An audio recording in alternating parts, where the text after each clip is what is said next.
हाँ जी क्लास, आज आप अपना नेक्स्ट टॉपिक करांगे ऑथेंटिकेशन एंड ऑथराइजेशन। फर्स्ट है ऑथेंटिकेशन। ऑथेंटिकेशन की ਹੁੰਦੀ ਹੈ?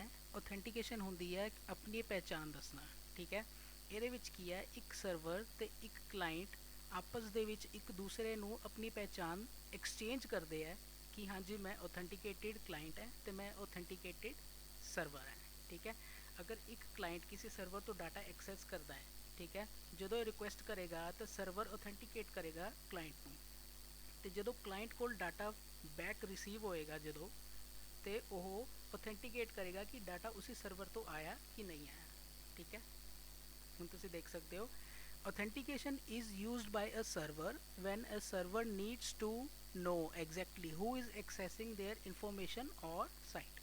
ठीक है, ਇੱਥੇ ਕੀ ਕਹਿ ਰਿਹਾ, ਸਰਵਰ मतलब वो जानना चाहता है कि कौन कौन ओदी वैबसाइट नो एक्सेस कर रहा है, कौन इन्फॉर्मेशन ले रहा है। ठीक है, नेक्स्ट की है authentication is used by client when a client needs to know that a server is a system that it claims to be. ठीक है, ਇਹਦੇ ਵਿੱਚ ਕਲਾਇੰਟ ਇਹ ਜਾਨਣਾ ਚਾਹੁੰਦਾ ਹੈ ਕਿ ਮੈਂ ਜਿਸ ਸਰਵਰ ਨੂੰ ਐਕਸੈਸ ਕਰ ਰਿਹਾ ਤੇ ਐਕਚੁਅਲੀ ਮੈਂ ਉਸੇ ਸਰਵਰ ਨੂੰ ਐਕਸੈਸ ਕਰ ਰਿਹਾ ਕਿ ਕੋਈ ਹੋਰ ਹੈ।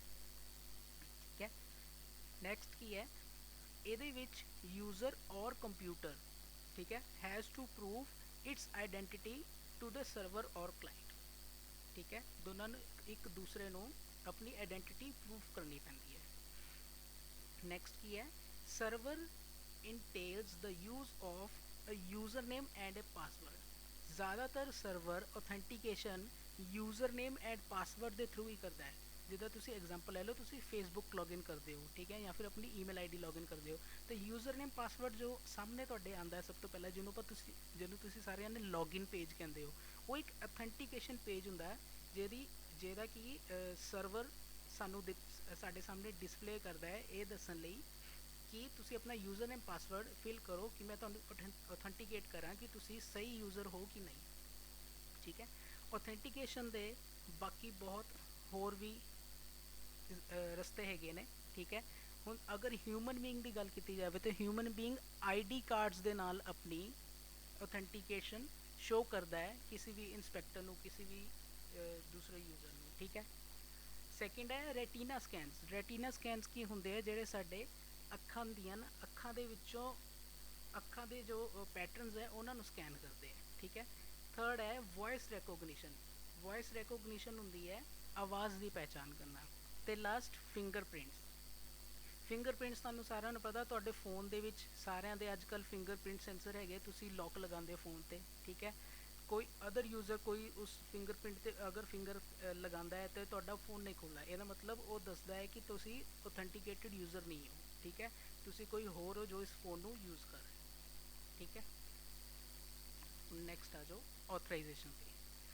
ऑथराइजेशन एक इदा का स्टैप है जो ऑथेंटिकेशन तो बाद आता है। ठीक है, जो एक सिस्टम ने ऑथेंटिकेट कर लिया कि हाँ जी ये एक लीगल यूज़र है, ये सर्टिफाइड यूज़र है, ये चीज़ों अपलाई तुसी इस चीज़ों यूज़ कर सकते हो। ठीक है, पर किस किस चीज़ों यूज़ कर सकते हो, किस किस फाइल्स यूज़ कर सकते हो, किहड़े डाटाबेस नू तुसी एक्सैस कर सकते हो, ऑथराइजेशन यह प्रोसैस है।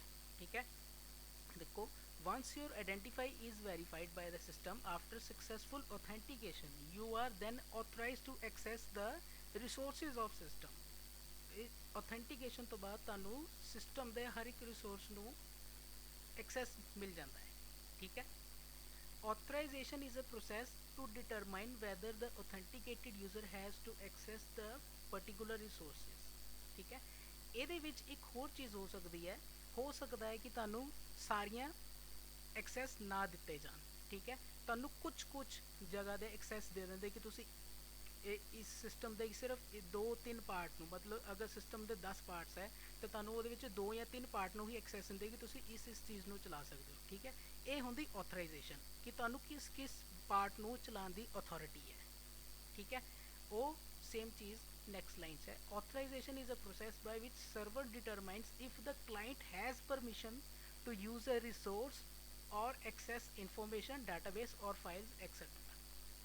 ठीक है जी, नैक्सट है साडा एक सिंपल जिहा डायग्राम। ऑथेंटिकेशन ਦੇ ਵਿੱਚ ਦੇਖੋ ਇੱਕ ਯੂਜ਼ਰ ਨੇਮ ਇੱਕ ਪਾਸਵਰਡ ਇੱਕ ਜੋ ਲੌਗਇਨ ਪੇਜ ਹੈ ਜੋ ਸਾਨੂੰ ਪੁੱਛਦਾ ਹੈ ਹੂ ਆਰ ਯੂ, ਠੀਕ ਹੈ, ਇਹਨੂੰ ਆਪਾਂ ਕਹਿੰਦੇ ਔਥੈਂਟੀਕੇਸ਼ਨ।